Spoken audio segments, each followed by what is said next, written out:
નમસ્કાર મિત્રો, આજે વાત કોઈ સામાન્ય નામની નથી. આજે વાત છે એવા નામની જે આજે ગુજરાતમાં ગુંજે છે.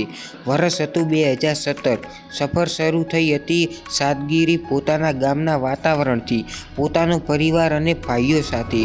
પૈસા ભલે મિત્રો ઓછા હોય, પરંતુ હિંમત મોટી હતી. સાધનો ઓછા હતા, પરંતુ સપનાઓ મોટા હતા. અને પછી શરૂ થઈ એક એવી સફર જે ધીમે ધીમે ગુજરાતના લોકોના દિલ સુધી પહોંચી ગઈ. ફૂમતાળજી અને તેમના ભાઈઓની ટીમ. ગામડાના જીવનની વાતો, ભાઈઓ વચ્ચે મસ્તી અને એવી જબરજસ્ત કોમેડી કે વિડીયોમાં જોતા જ આપણને સ્માઇલ આવી જાય. સૌથી ખાસ વાત એ છે કે આ મજા એવી છે કે આખો પરિવાર સાથે બેસીને વિડીયો જોઈ શકે.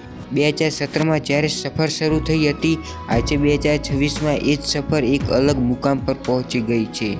વર્ષ બદલાય, સમય બદલાય, પરંતુ લોકો માટેનો પ્રેમ અને વિડીયો બનાવવાનો જુસ્સો આજે પણ એ જ છે. મિત્રો, સફળતા માત્ર વ્યૂઝ કે સબસ્ક્રાઇબ પામી શકતા નથી. સાચી સફળતા ત્યારે કહેવામાં આવે છે જ્યારે ગામડાના એક સામાન્ય પરિવારથી નીકળેલા વિડીયો શહેરથી લઈને આખા ગુજરાત સુધી લોકોના ચહેરા પર સ્માઇલ લાવી દે છે. અને આ તો એસબી હિન્દુસ્તાનની ટીમની ખાસિયત છે. દરેક વિડીયોમાં કંઈક નવું, ક્યારેક એવી કોમેડી કે હસતા હસતા પેટ દુખી જાય, ક્યારેક પરિવાર સાથે જોડાયેલી વાત, અને ક્યારેક ગામડાની જીવનની એક એવી ઝલક કે આપણું પોતાનું ગામ યાદ આવી જાય. અને મિત્રો, એક વાત તો ખાસ છે, દરરોજ સવારમાં 7 વાગે વિડીયો આવે એટલે ચાહકોની નજર સીધી મોબાઈલ પર હોય છે.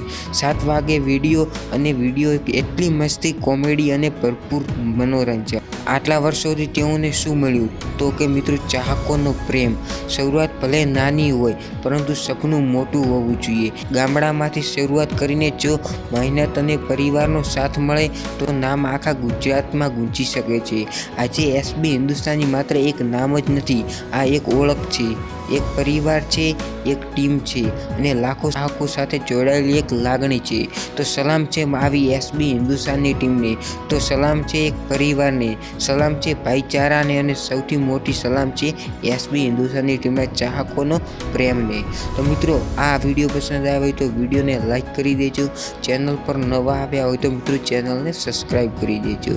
એસબી હિન્દુસ્તાનીની સૌથી મોટામાં મોટી અને નાનામાં નાની અપડેટ સૌથી પહેલાં જોવા માટે અને આવા અવનવા વિડીયો જોવા માટે હું ડીવી ઓફિશિયલ મિત્રો રજા લઉં છું.